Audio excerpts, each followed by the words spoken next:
अज़ीज़ तलबा व तालिबात, अस्सलामु अलैकुम वरहमतुल्लाहि वबरकातुहू। हमारे 5 चैप्टर अल्हम्दुलिल्लाह कंप्लीट हो गए हैं और जैसे कि आप जानते हो कि अब 29 तारीख से हमारी यूनिट टेस्ट शुरू होने वाली हैं जो 2 दिन रहेंगी। मगर इसमें किसी टेक्निकल वजह से हमारा जो दूसरा सबक है उसका दूसरा पार्ट नहीं आ पा रहा है या नहीं दिख पा रहा है आप लोगों को। इसीलिए आज मैंने दूसरे चैप्टर के दूसरे पार्ट की वीडियो फिर से बनाई है। उम्मीद है आप लोगों को समझ भी पड़ेंगी और अब आपको आपके सवालों के जवाब भी मिल जाएंगे। खैर, हमारा जो दूसरे सबक का दूसरा पार्ट था, हमारा दूसरा सबक है संचालना सिद्धांत, मुलाजिमत के उसूल, और जो उसका दूसरा पार्ट था वो थी संचालनी विचारधारा, थॉट्स ऑफ मैनेजमेंट। तो थॉट्स ऑफ मैनेजमेंट यानी क्या कि मुलाजिमत के शोबे में अलग अलग तहकीक हुई है, स्टडी हुई है, उसके नतीजे मिले हैं। इन सारी तहकीकों को, स्टडी को, नतीजों को मद्देनज़र रखकर कुछ ऐसे उसूल हैं जिनको अगर हम प्रैक्टिकल लाइफ में लागू कर दें तो हम कामयाबी हासिल कर सकते हैं। वैसे कुछ उसूल हम यहाँ पे आज पढ़ेंगे, जिसमें सबसे पहला हम पढ़ेंगे थॉट्स ऑफ क्लासिकल थियोरी, प्रशिष्ट विचारधाराओं। मुलाजिमत के ख़यालातों में 19वीं सदी के आखिर में जो ख़यालात पेश हुए उन ख़यालातों को थॉट्स ऑफ क्लासिकल थियोरी कहा गया है। थॉट्स ऑफ क्लासिकल थियोरी में कौन कौन से उलमाओं ने अपने ख़यालात पेश किए हैं, देखो आपको आपकी स्क्रीन पर भी दिख रहे होंगे। Max Weber, Frederick Taylor and Henry Fayol. इनके अलावा गिलबर्ट, हेनरी गेंट जैसे उलमाओं ने भी अपने ख़यालात पेश किए हैं। अब इसमें हमें बात करनी है वैज्ञानिक संचालन सिद्धांतों कि जो प्रशिष्ट विचारधारा थी, जो थॉट्स ऑफ क्लासिकल थियोरी थी, इसमें अहम क्या कहा गया है। इसमें कहा गया है कि इंतज़ाम में, आपको अंडरलाइन करेंगे आप आपकी किताब में, कि वैज्ञानिक संचालन सिद्धांतों मुख्य प्रदान व्यवस्था तंत्र में विशिष्टीकरण, उत्तेजक वेतन प्रथा, जवाबदारी अनेक कार्य वैज्ञानिक रीते वहेंचणी बाबते रहेलू है। अब इसका उर्दू लिख लेंगे। साइंस मुलाजिमत के उसूल में, साइंस मुलाजिमत के उसूल में अहम बात इंतज़ामी ढांचे की खासियत, अच्छी सैलरी, अच्छी सैलरी के बाद जिम्मेदारी और काम की साइंसी तौर पे, वैज्ञानिक रीते साइंसी तौर पे वहेंचणी बाबतें तकसीम करना।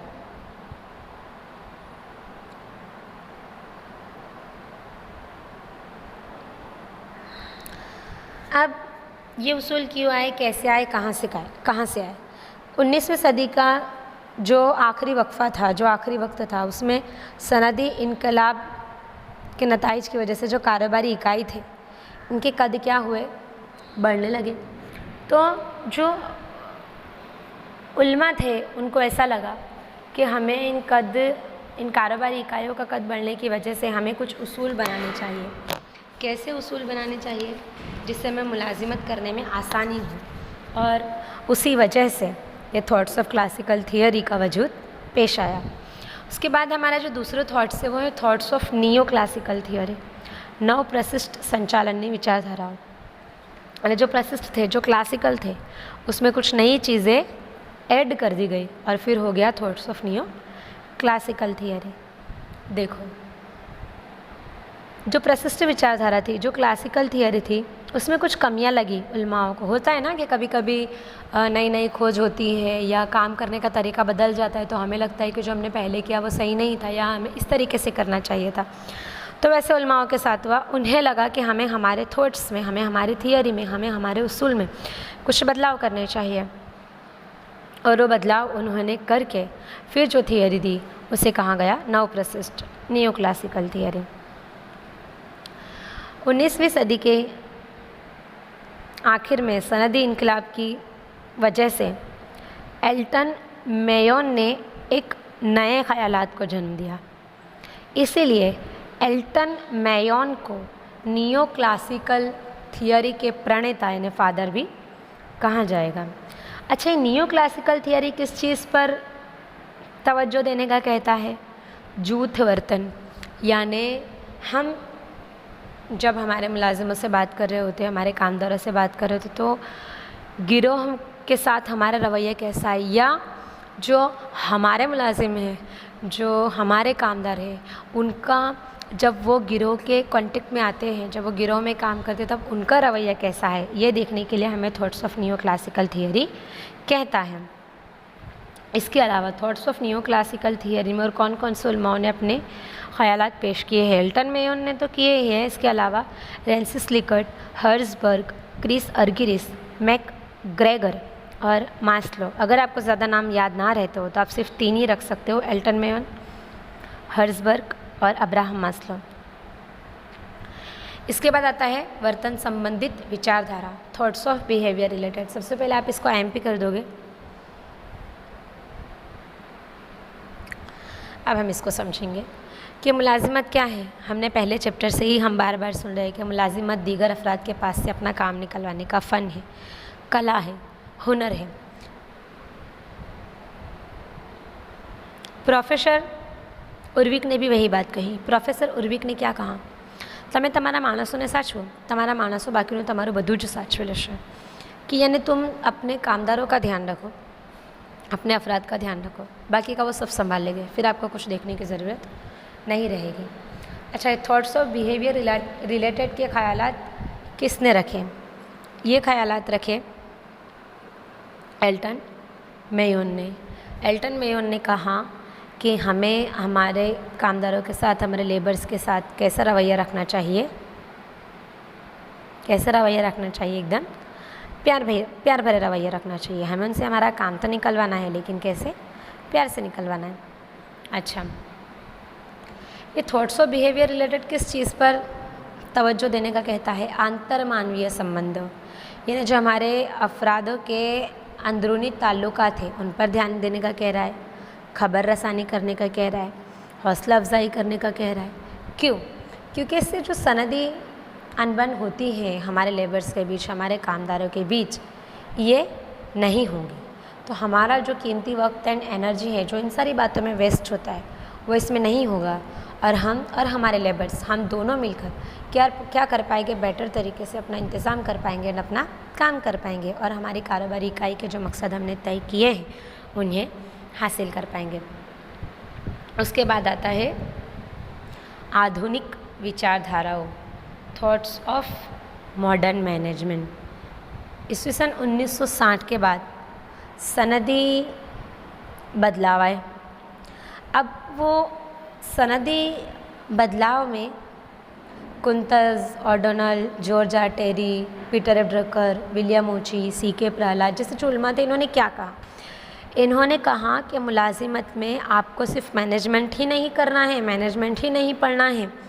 इन्होंने कहा कि आपको इंतज़ाम के साथ साथ psychology, sociology, state, maths, computer information, ये सारी चीज़ों को भी मद्देनज़र रखना है। अब हमारे मन में सवाल होगा कि क्यों? क्योंकि हमें इंसानों के साथ काम करना है तो हमें ह्यूमन साइकोलॉजी समझनी होगी, ठीक है। वो कहाँ से आ रहा है? समाज से आ रहा है, तो हमें सोशियोलॉजी समझना होगा। हमें हमारे कारोबार का सारा हिसाब किताब रखना है तो हमें स्टेट एंड मैथ्स समझना होगा। और अब तो हम जदीद दौर में जी रहे, तो कंप्यूटर इंफॉर्मेशन टेक्नोलॉजी तो कंपलसरी हो गया ना, अगर अभी हम आज के दौर की बात करें। तो thoughts of management, thoughts of modern management में यही कहा गया है कि आपकी मुलाजिमत, यानी सिर्फ आपको मुलाजिमत नहीं करनी है, बाकी इन सारे टॉपिक्स को भी साथ में लेकर चलना है। उसके बाद हमारा बहुत अहम पॉइंट आता है जिसका नाम है फ्रेडरिक टेलरनो वैज्ञानिक संचालनो सिद्धांत। इसको सबसे पहले तो आप IMP करेंगे।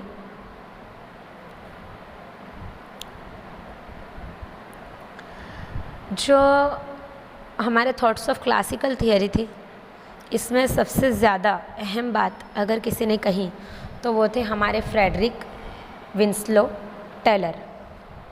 आपको लिखना हो तो आप लिख सकते हो जल्दी, फ्रेडरिक विंसलो टेलर इनका पूरा नाम था। ये अमेरिकन इंजीनियर थे। शुरू में ये एक कारखाने में अप्रेंटिस के तौर पर ज्वाइंट हुए थे, लेकिन बाद में ये बेथलहेम नाम की स्टील कंपनी में मैनेजर बने। आप देख सकते हो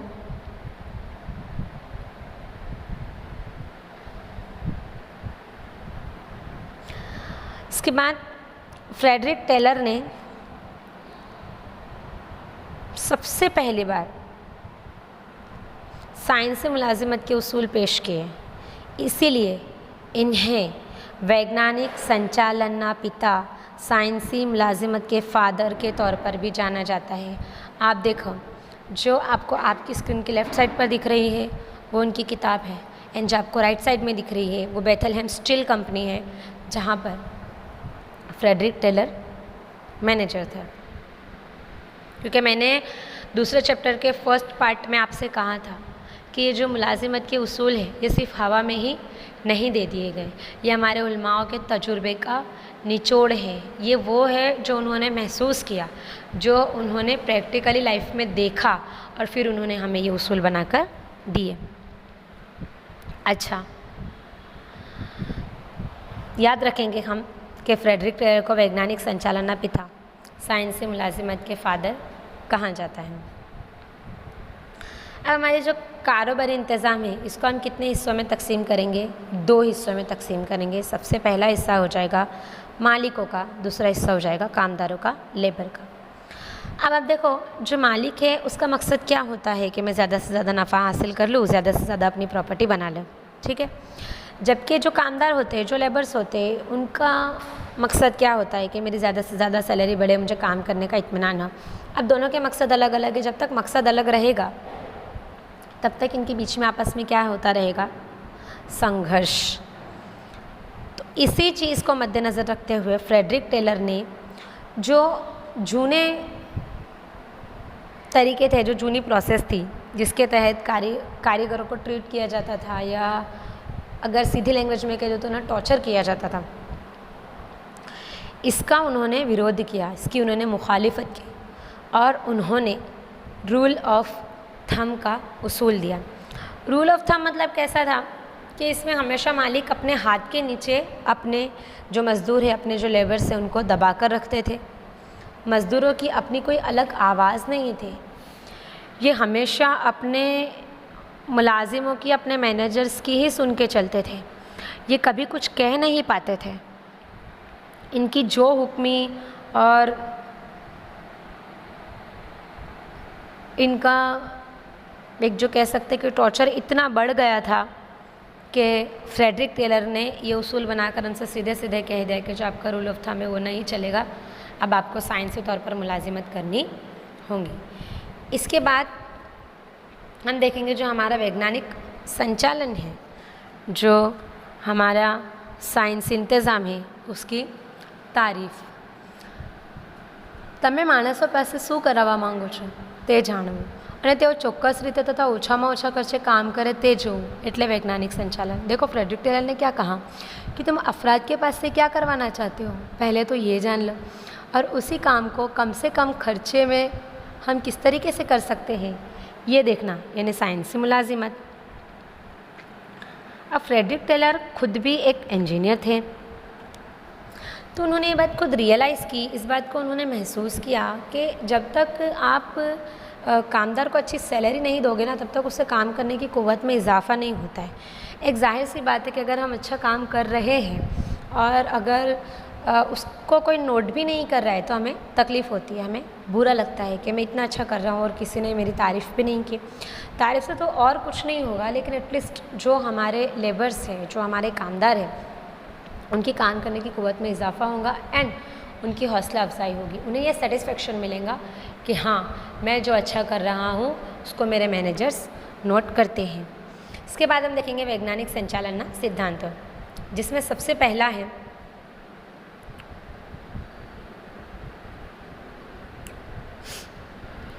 वैज्ञानिक पद्धति। वैज्ञानिक पद्धति यानी क्या, इसका पहले उर्दू लिख लेंगे। वैज्ञानिक पद्धति का साइंसी तरीका, यानी जो बरसों से चली आ रही है घिसी पिटी उन सारे तरीक़ों को, उन सारी प्रोसेस को कैंसिल करना और जो तरीक़ा, जो साइंसी तरीक़ा फ्रेडरिक टेलर बता रहे हैं उस पर अमल करना। फिर उन्होंने बताया आयोजन यानी अमलीकरण, मनसूबाबंदी और अमल। इसमें उन्होंने क्या कहा कि एक्चुअली पहले कैसा होता था कि आयोजन यानी मनसूबाबंदी कोई दूसरे करते थे और उस पर अमल कामदारों को यानी लेबर्स को करना होता था। तो फ्रेडरिक टेलर ने एक बहुत अच्छी बात कही, बहुत प्यारी बात कही। उन्होंने कहा कि मनसूबाबंदी कोई और करे और उस पर अमल कोई और करे, इससे जो तालमेल है वो नहीं बैठ पा रहा है। तो उन्होंने मैनेजर्स से क्या कहा, उन्होंने कहा कि आप जिसको अमल करना है उसी को मनसूबाबंदी का काम सौंप दो, क्योंकि अमल उन्हीं को करना है। तो मनसूबाबंदी भी अपने हिसाब से कर लेंगे और जब वो मनसूबाबंदी अपने हिसाब से करेंगे तो अमल भी बेहतर तरीके से होगा। इसके बाद उन्होंने तीसरा कहा कार्य विश्लेषण, काम की तज़क्की,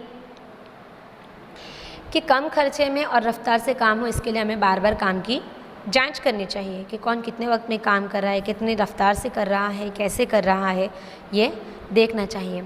इसके बाद इन्होंने चौथा अपना जो उसूल दिया वो था प्रमाणीकरण यानी तौसीकी। प्रमाणीकरण तौसीकी से क्या होगा, आपका जो इंतज़ाम है वो कैसा हो जाएगा, बिल्कुल आसान हो जाएगा। अब आपके मन में सवाल होगा कि टीचर तौसीकी यानी क्या, कि हमारी कारोबारी इकाई में जो सारे औजार होते हैं, सामान होते हैं, वक्त है, कामकाज के हालात हैं, इन सबको जांचना कि ये सब जितने तादाद में हमें ज़रूरत होंगी उतने तादाद में हमारी कारोबारी इकाई में मौजूद है या नहीं है, ये देखना यानी प्रमाणीकरण। उसके बाद आता है पांचवा वैज्ञानिक पसंदगी अने तालीम, इसका उर्दू लिखेंगे साइंसी इंतखाब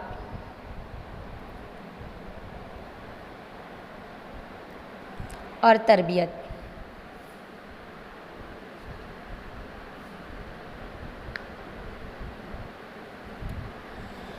इन्होंने क्या कहा कि कामदारों की पसंदगी, लेबर्स को आप पसंद कैसे करोगे, साइंसी तौर पे करो। ये हमारे यहाँ काम करने वाले का दोस्त है तो इसको काम पे रख लिया, नहीं। ये हमारे यहाँ काम करने वाले का रिश्तेदार है इसलिए उसको काम पे रख लिया, नहीं। फ्रेडरिक टेलर कह रहे हैं कि आप उसका इल्म देखो, उसका तजुर्बा देखो, उसकी ट्रेनिंग देखो कि जिस काम के लिए आपको उसको लेना है उस काम का उसको इल्म कितना है, तजुर्बा कितना है, उसने ट्रेनिंग ली है या नहीं ली है। और अगर नहीं ली है तो फिर आप आपके हिसाब से उसकी ट्रेनिंग वगैरह का इंतज़ाम कर दो। उसके बाद छठा पॉइंट आता है नाणाकीय उत्तेजन, माली महरक, कि हमारे जो बेहतर कामदार है, जो बेहतर लेबर्स हैं, हमको इनके साथ क्या करना चाहिए, बार बार इनकी हौसला अफजाई करनी चाहिए। इनकी हौसला अफजाई कैसे होगी, इनकरेजमेंट इनकी कैसे होंगी, पैसों से होंगी।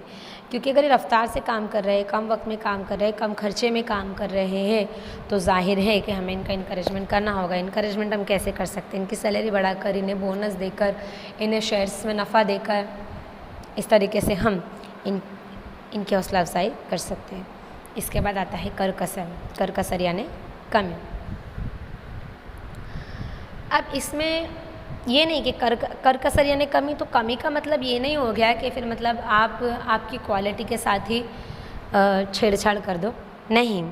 आपको आपके मुलाजिमों को ये बिल्कुल अपने अंदाज में बड़े प्यार से समझाना है कि वो रॉ मटेरियल्स का कम से कम इस्तेमाल करें।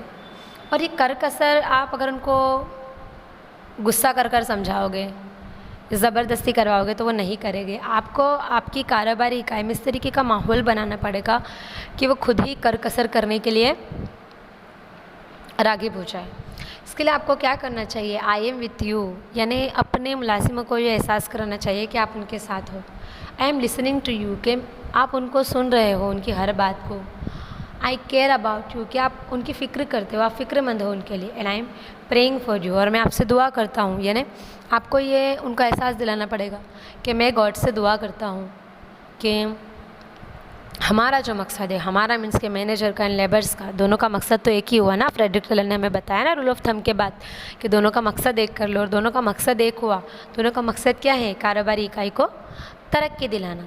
कि मैं तो यही दुआ करता हूँ गॉड से कि हमारी जो कारोबारी तरक्की है, हमारी जो कारोबारी इकाई है, इसकी क्या हो, तरक्की हो। इसके बाद आता है मानसिक क्रांति, दिमागी इनकलाब। दिमागी इनकलाब में क्या होगा? वक्त वक्त पर मालिक और मज़दूर ने छोटी छोटी प्रोग्राम रखने चाहिए। मिसाल के तौर पर कभी क्रिकेट का अरेंजमेंट कर लिया, कभी कोई छोटा मोटा म्यूज़िक कॉन्सर्ट कर लिया अपनी कारोबारी इकाई में। इससे क्या होगा कि आपका जो सारा प्रेशर्स है, आपका जो सारा टेंशन है वो साइड में हो जाएगा ना, आप थोड़े फ्रेश हो जाओगे और फ्रेश होकर आप बेहतर तरीके से अपना काम कर पाओगे। इसके बाद वैज्ञानिक संचालनના સિદ્ધાંતોની પ્રયુક્તિઓ, techniques of principles of scientific management, कि साइंटिफिक मैनेजमेंट करने की टेक्निक्स क्या क्या है। सबसे पहला है समय निरीक्षण, टाइम स्टडी। इसका उर्दू लिख लेंगे वक्त का मुआयना।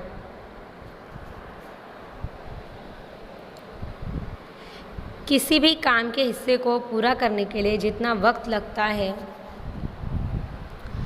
और उसका साइंसी तौर पर आप ध्यान रख रहे हो, सुपरविज़न कर रहे हो, स्टडी कर रहे हो, वो हुआ वक्त का मुआयना करना। टेलर ने क्या कहा? टेलर के मुताबिक जो काम जिस वक्त में पूरा होना चाहिए वो उसी वक्त में बिना किसी गलती के पूरा हो जाए तो मतलब आपका जो लेबर है वो काम करने में कैसा है? सक्सेसफुल है। इसके बाद है गति निरीक्षण, मोशन स्टडी। गति निरीक्षण यानी क्या? रफ्तार का मुआयना। अब रफ्तार के मुआयने में उन्होंने क्या कहा कि गलत सिमत में गलत जगह पर खर्चे करना, कच्चे माल का बिगाड़ करना, इन सारी चीज़ों को रोक कर हमारा लेबर, हमारा कामदार ज़्यादा से ज़्यादा रफ्तार से काम कर पाए, ये देखना यानी गति निरीक्षण या मोशन स्टडी। इसके बाद लास्ट कहा फ्रेडरिक टेलर ने भिन्न वेतन दरनी पद्धति, डिफरेंशियल वेज रेट स्टडी, कि हमारा जो लेबर है, हर एक लेबर अलग है, इनके काम करने की जो रफ्तार है सबकी अलग है। तो हमें क्या करना चाहिए? हमें इन सबकी सैलरी भी इनकी काबिलियत के मुताबिक, इनकी रफ्तार के मुताबिक रखनी चाहिए। क्यों हमें ऐसा करना चाहिए?